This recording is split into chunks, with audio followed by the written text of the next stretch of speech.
And it's my great privilege, really, to introduce Pam. It's quite frightening to think that I've actually known Pam for over 30 years. We met in the womb, didn't we? No, but I can't believe I'm old enough to have known anybody over 30 years. But anyway,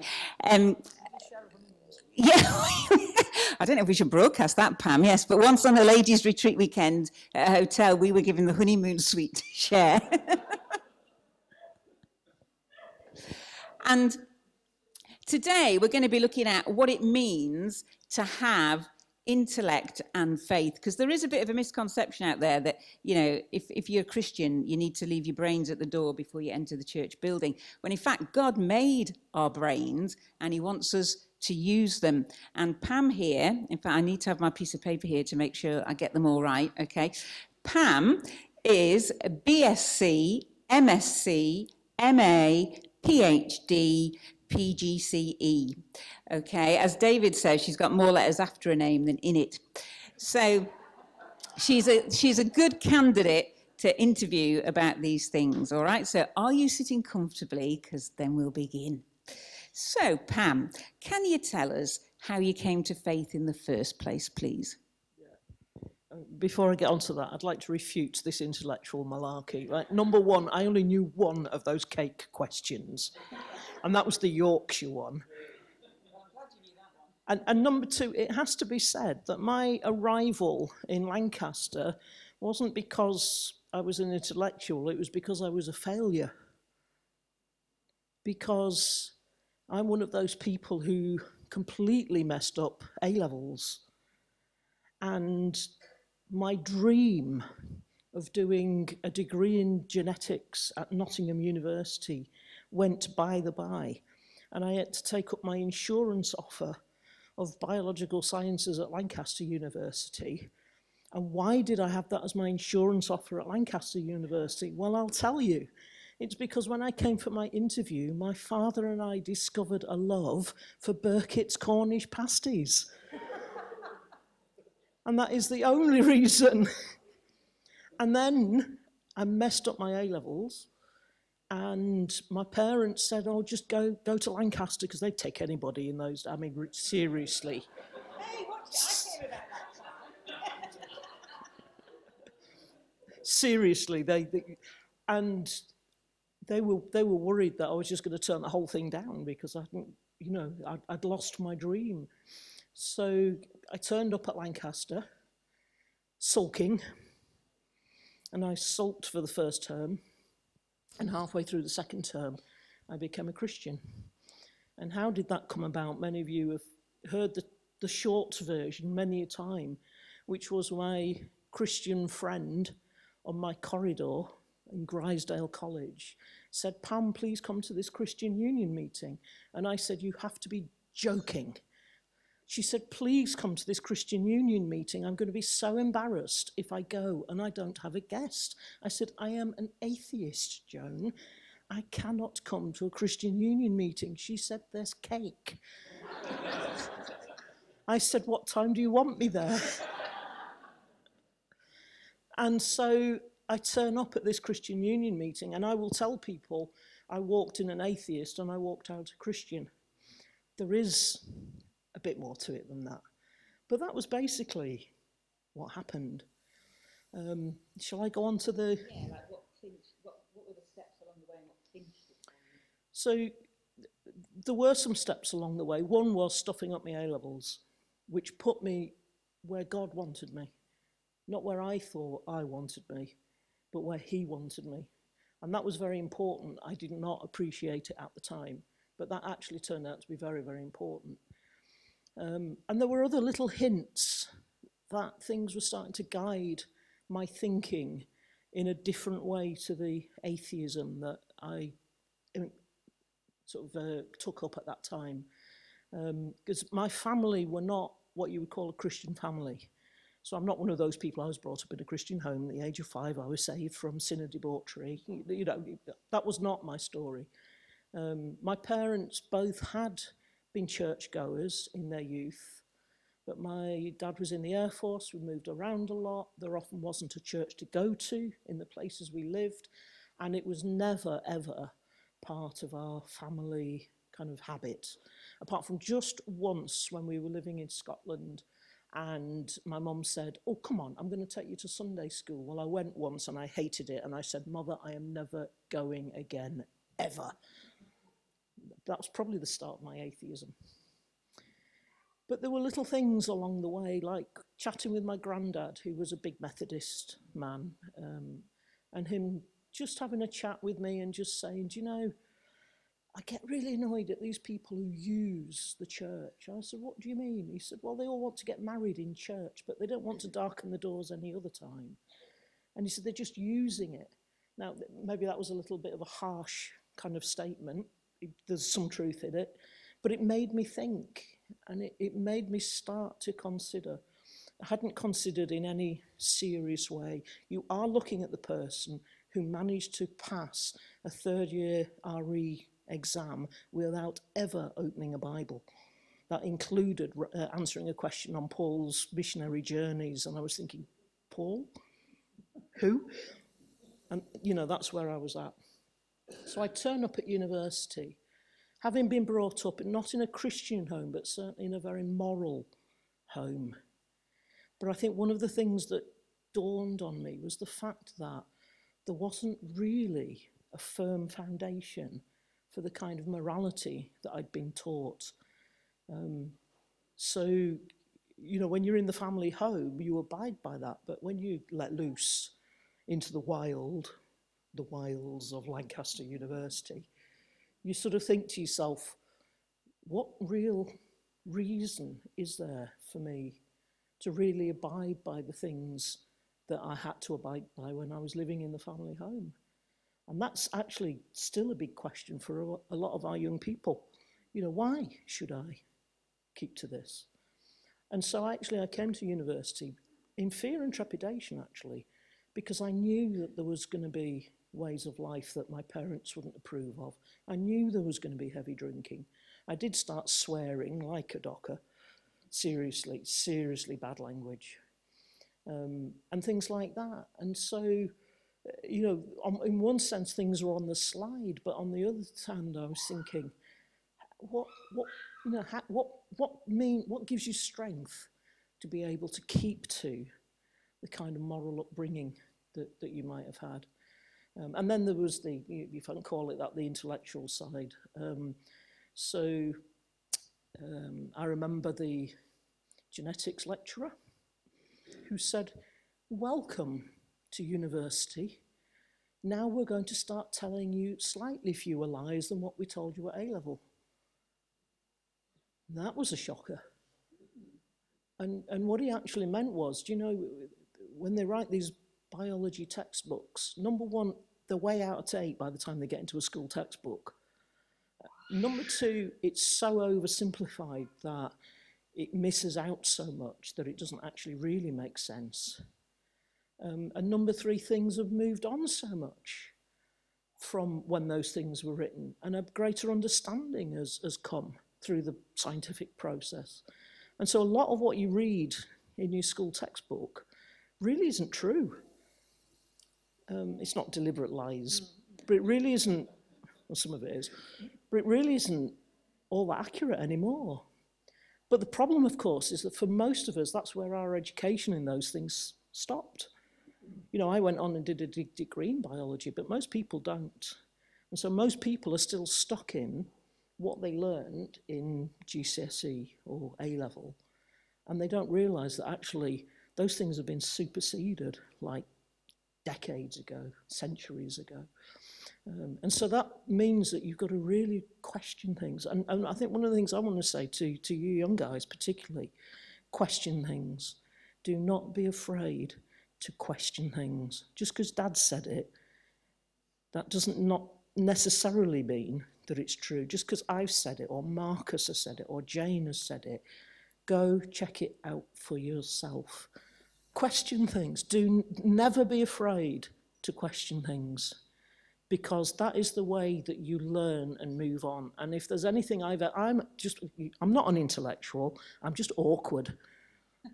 And so I'm going to always ask questions. If I read it on social media, I'm going to ask questions about it.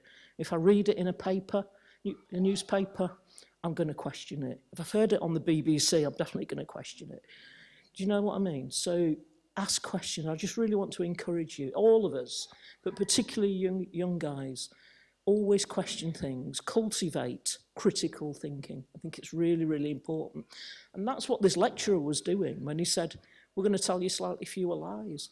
Because off the back of that, then I go for my first ever biochemistry tutorial with a lovely, lovely man called Dr. Steve Hunt. And he was the biochemistry lecturer. And I went into his office along with, I think there was about half a dozen of us, went for this tutorial. And as you walked in his office and sat down, behind his desk, the entire wall of his office is papered with metabolic pathways. And you looked at it and you just realised, because it's just there in your face, and you just realised just how incredibly complex life actually is. How incredibly complex human life is. And if you just even look at just the metabolic pathways and how they fit in with each other, how they support each other, and how one takes energy from this and uses it here, and all that kind of thing, it is so complex and so incredible. And we walk into this office. I'm an atheist at this point, and we sit down, and the first thing that this man says to us is, how did that evolve? And we just looked at him. And then one of us was brave enough, it was me, because awkward, see, the atheist. So I say, God? Because there didn't seem to be any other answer to that question. And that was the start of my journey as a scientist, if you like.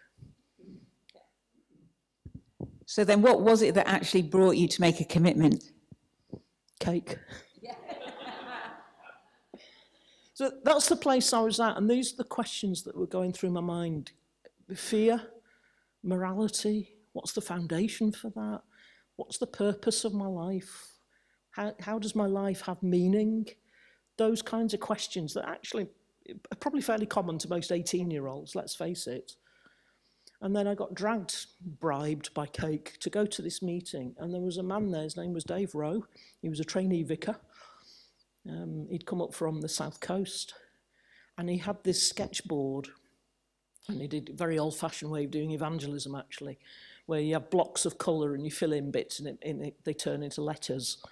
And he just started to speak. He said, have you ever had problems with guilt? Have you ever wondered how you can be forgiven? Have you ever wondered what foundation there is for your own moral thinking? Have you ever asked yourself the question, what is the meaning of life? What is it actually all about? And all of those things that I was asking, he then presented Jesus. And he spoke about the cross and how the cross actually bridges the gap between where we're at in our sin and where God is in his holiness, and how only the cross can bridge that gap. And he spoke about how coming to Christ, giving your life to Jesus, can then bring you into a place of having a relationship with God, how you can start to be forgiven and deal with the guilt that's inside of you, which I felt very strongly. How you can begin to discover a purpose for your life. So when it got to the end of his talk and he said, I'm going to pray this prayer, and if you want to become a Christian, pray this prayer. I prayed the prayer. And then he said, if you prayed that prayer, put your hand up. I think 4 of us in the room put our hand up. And everybody looked at me because I was the atheist, voted the person least likely to ever become a Christian. And there I was putting my hand up saying, I've just become a Christian. And so that's how it came about, and that was the start of my journey. Brilliant. And it goes to show, doesn't it, for us, that God can do immeasurably more than we can ask or imagine. So you've now become a Christian, Pam. How did that change your way of thinking, or did it change your way of thinking? You know, I was still very much in a sense of learning. And, you know, doubts do assail you sometimes. And in the first week, it was a bit rocky. Because I'm sat there writing this, I presume, a biology essay. And all of a sudden, there's all these doubts going through my mind. Is God really there? Is God really there? And I must be crackers. What do I think I'm doing? I'm an atheist. What's this all about? And is God really? And it just settled on this one question going round and round in my head. Is God really there? At which point my Bible, my new Bible, fell on the floor. I assume I must have knocked it. But it fell on the floor and it fell open at the last chapter of the book of Ezekiel, the last verse of the book of Ezekiel. And if you know your Bible, do you know what it says, the very last verse in the book of Ezekiel? It says, the Lord is there. That's what it says. The Lord is there. And I'm thinking, oh my word, that, you know, and now, you know, I mean, you know, 40 years later, did I just age myself? Do you know, if I'm in that place, oh, is God really there? I just remember that moment when my Bible dropped on the floor. Now, you guys, you go home, when you go home later today, get your Bible out, preferably get your dad's Bible out because you don't want to wreck yours, and drop it on the floor. And see how many times you've got to drop your Bible on the floor for it even to fall open. Never mind to actually fall open at the last page of the book of Ezekiel. Bearing in mind this was a brand new Bible that had barely ever been opened ever. So, you know, that was an interesting thing. The other very interesting thing, I mentioned before, you know, my language was disgusting. It really, I just would swear all the time. And just before Christmas, somebody who I knew through a brass band that I played with just made a sarcastic comment, oh yeah, she swears a lot. I'm going to stop then, aren't I? I'll show you. And so I determined that I was going to stop swearing. Do you know what? I couldn't. I tried, but it was so ingrained that every time I opened my mouth, it's just what came out. It was just so, it had become so natural to me. But then I became a Christian, and without even hardly thinking about it, within a week, literally within a week, I stopped swearing.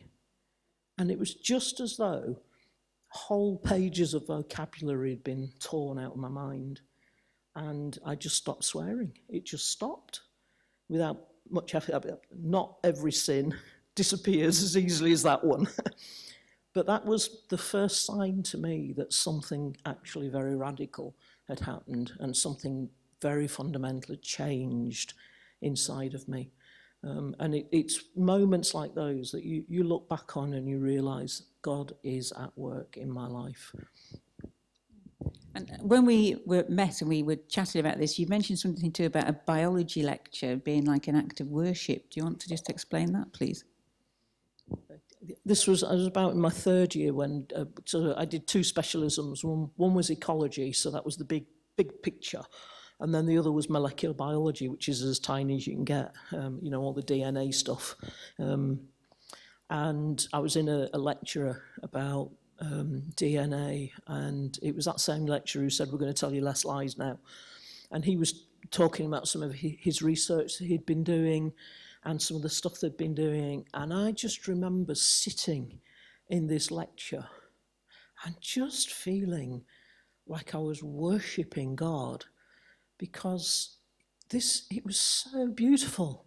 He was talking at this you know, ultra minute level, molecular level of how DNA works. It is so complex and yet so simple.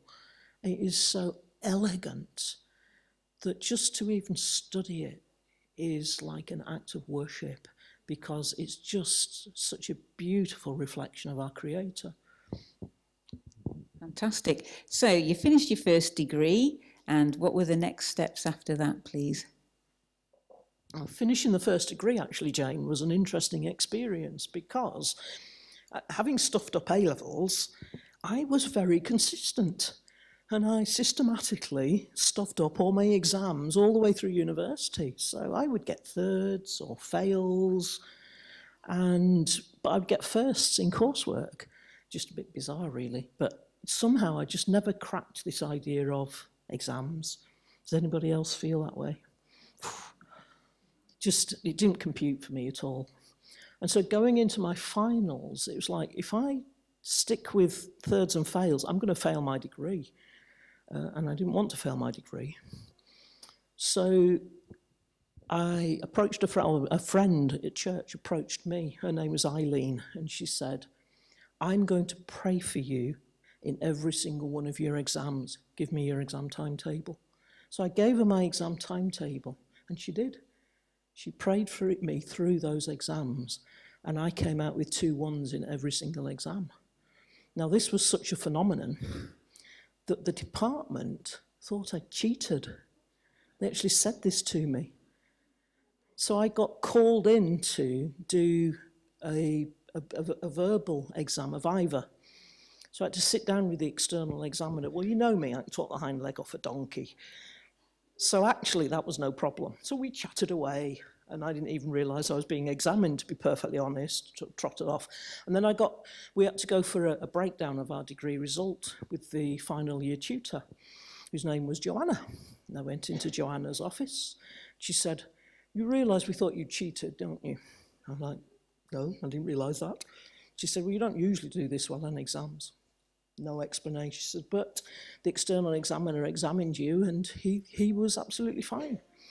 But we're going to give you your 2 1, but we will never give you a reference to do research. Now, that was devastating news, because research is what I wanted to do. That was the whole plan. And so I was devastated. I was so devastated, I went off to train to be a teacher.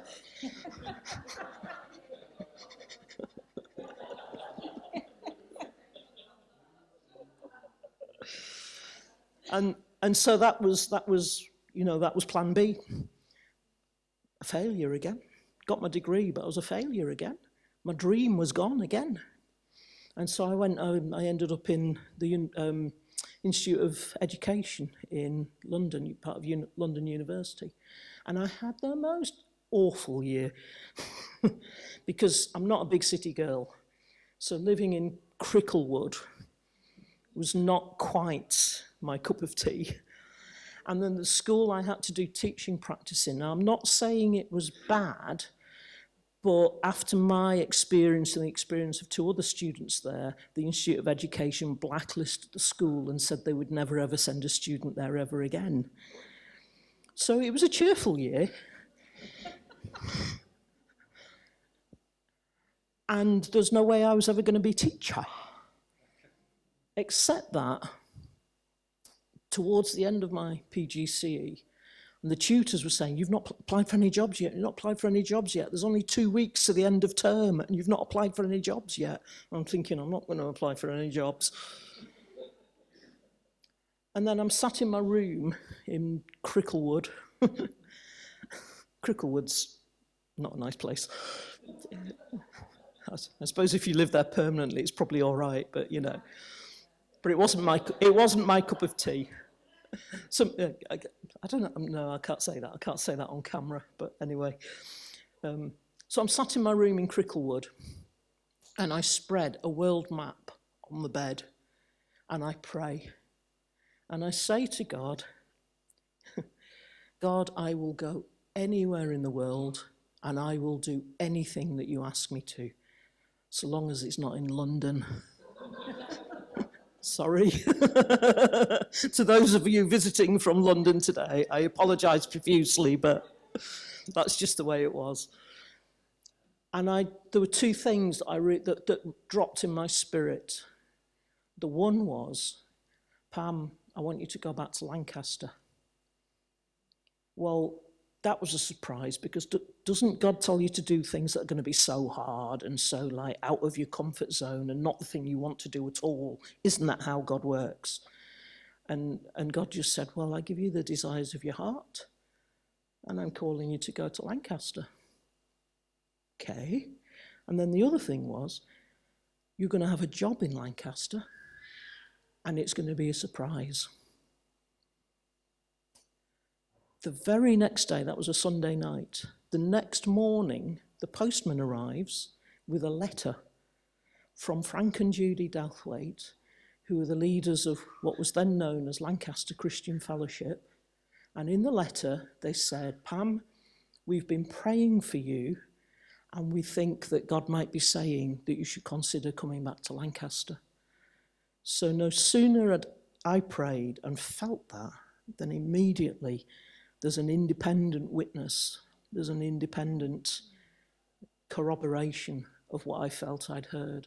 And that's often how God speaks. You might get a prophetic word from someone, and then you realise, actually, that's what I was thinking already. And what's been said to you just confirms what's already in your heart. And that's what happened with me. So I picked up the Times Education supplement. There was one job in this neck of the woods, one. And it was a science teacher at Blackpool Collegiate High School. And it was the only job going. So I applied for it. I think I was probably the only applicant. They didn't want a biology teacher, they wanted a physics teacher. I had physics A-level, so that helped. And Blackpool, really? But it was the only job in the area. So I applied, and because it was so near to the end of the year, the school year, I actually interviewed on the very last day of the summer term, and it was a training day, and all the kids had gone home. There were no kids in the school when I went for the interview, and they gave me the job. That's why I think I was the only applicant. But then I was like, but God, you said I'd have a job in Lancaster. Just be patient. Just be patient. I stayed in that job for 3 years. And I didn't particularly plan to leave it, other than I kept applying for jobs in Lancaster, and I kept interviewing, and I kept coming to second. So I came second in the job. In fact, it was your brother that got the job at Ripley.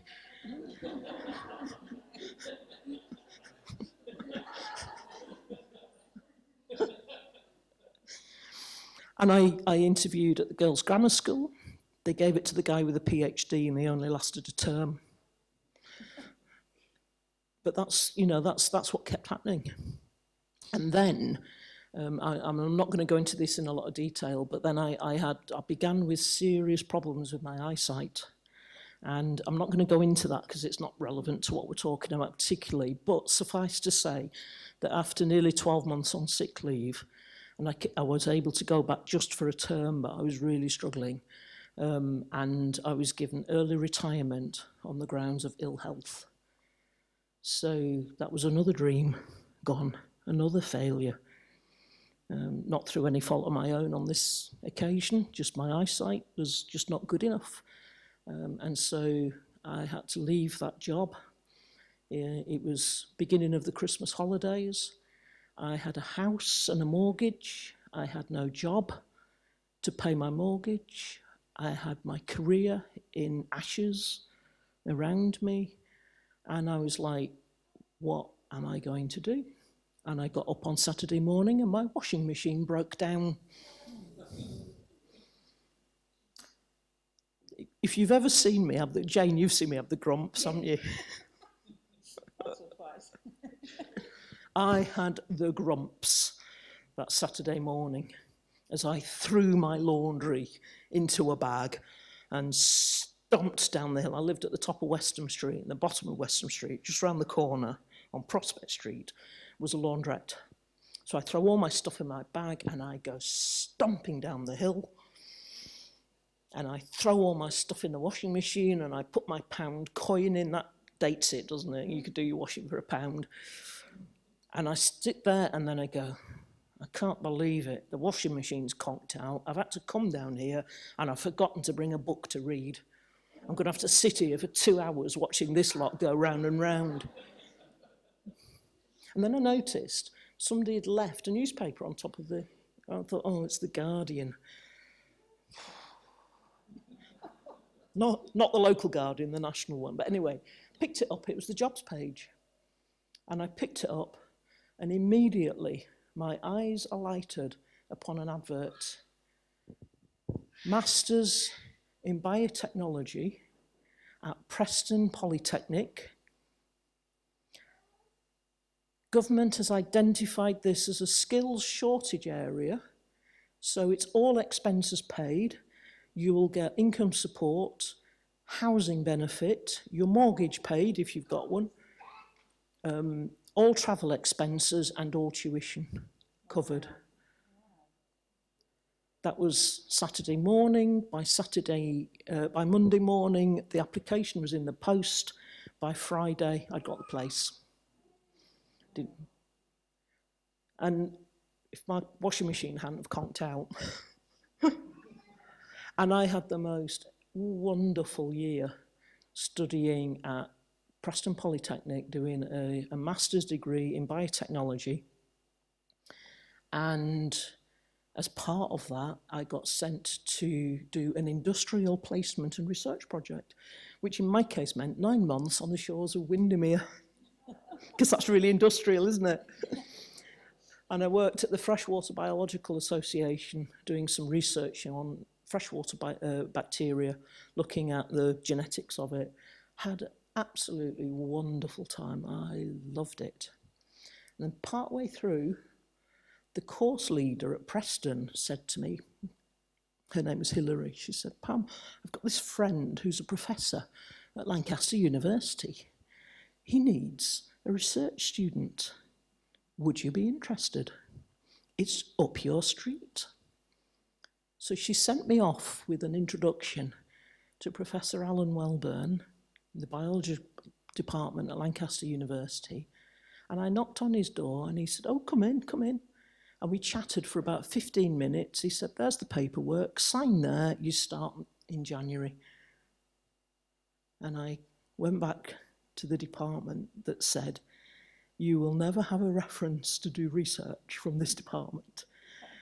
And I go back there to do a PhD in the Air Pollution and Climate Change Unit. And that was me for the next 3 years. And then in very short time, having started that, they offered me a job, my first postdoctoral fellowship. So I did my PhD and postdoctoral fellowship, and I was there for 5 or 6 years in the department that said, we'll never give you a reference to do research. Which just goes to show that our failures are God's successes. And, you know, he orders the steps of a righteous man. So, you know, if you're making decisions about your future, don't worry. God is with you and he will order your steps. Excellent stuff. Yeah. So you've shared with us your story about how God enabled you to study and to develop your intellect. So what would you say to someone who says that, you know, faith and intellect, they don't mix, faith and science don't mix? What would you say to someone? I would say that I've never found that to be true. That I've studied to, you know, as high a level as you can, degree-wise, and I've worked in research, and I've worked alongside many, many people who have a Christian faith, and they've never found it a barrier at all. And I think there's so much said about, you know, science versus faith as if they're enemies, but at no time are they actually really dealing with the same kind of thing. You know, science is very much about the material, whereas the Christian faith is very much about the material and the spiritual and how they interact together. Well, science has got nothing to say about that. It's not equipped to address that question, which is why it troubles me when famous scientists write books to debunk Christianity when they know absolutely nothing whatsoever about theology or the Christian faith at all, mentioning no names. Richard.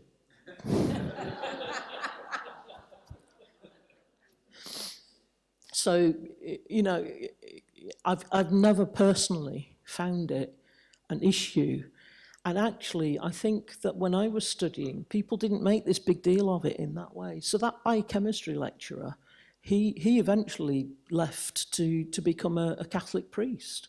He didn't have a problem with his faith and with his science. He was a very, very good scientist. Professor Welburn, he didn't have a problem with you know, and very well qualified people have not had a problem in this area. And very, very many physicists have a very strong Christian faith. Some of them are extremely well known. And it's just not a conflict. It's a non-conflict that's been made into something by people who would want to oppose faith, but actually there's not that enmity at all. So that's what I would say. Good stuff. So you clearly love studying and being, you know, in the scientific research world, but that didn't become your raison d'etre, did it? What happened next? Well, a certain young man said, "I'm not going to propose to you until you've submitted your thesis." And so David and I, we married just around about the time I was finishing PhD and going on to the postdoc. That was around about the time got married. And after, say, 5 or 6 years in that position, I started having problems with my eyesight again. I actually ended up having 2 cornea transplants. As I say, that's another story.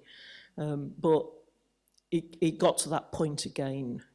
And at the same time, we were considering about having a family and what are we going to prioritise with the raising of our family. And so we decided that David would be the main kind of wage earner and that I would be a full-time mum. And because we felt that it was just so important for us to invest our time into our children. We thought we might have 2, but then we realised David would be a bit old by the time they were grown up. So,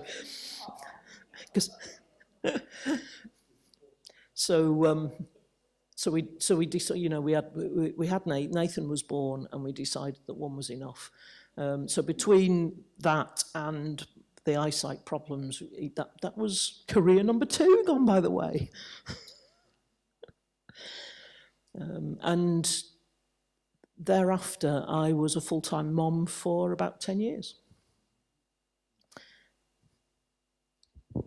And then you started looking for work and found you were overqualified. And I think you started leaving the PhD bit off the application forms, didn't you? Because you felt it was putting people off. So what happened next? Well, as Nathan got older and more independent, so he was about 9, 10-year-old, and I had a friend who was doing some study at the College of the Nazarene in Manchester.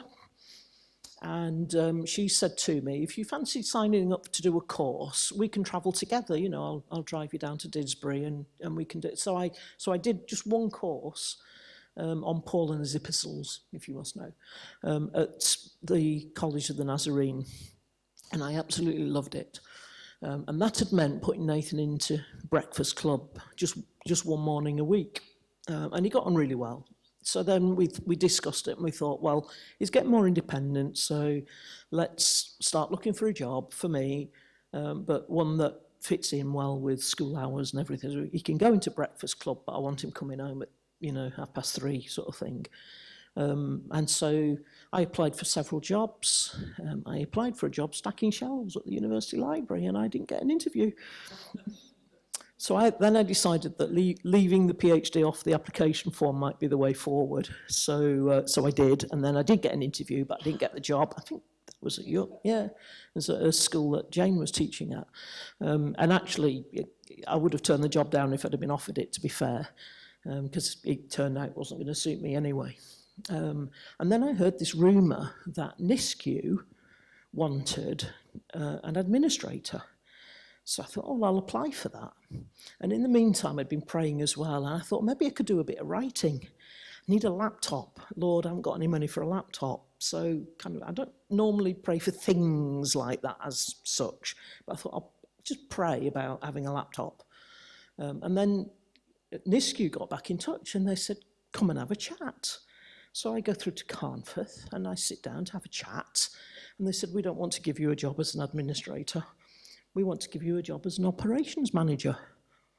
So I was like, oh, I'm not remotely qualified to do anything like that. They said, yes, but you've got a PhD and that means you can do research and that's what we need. And so I'm just so grateful to the managing trustee, Robert, who was just willing to give me a chance. Even though my qualifications were in a completely different field, he was willing to give me a chance. And 14 years later, I'm still doing that job. The first day of that job, I go into the office at Carnforth, sit down with Robert, and he said, you're going to need a laptop. Will a MacBook do?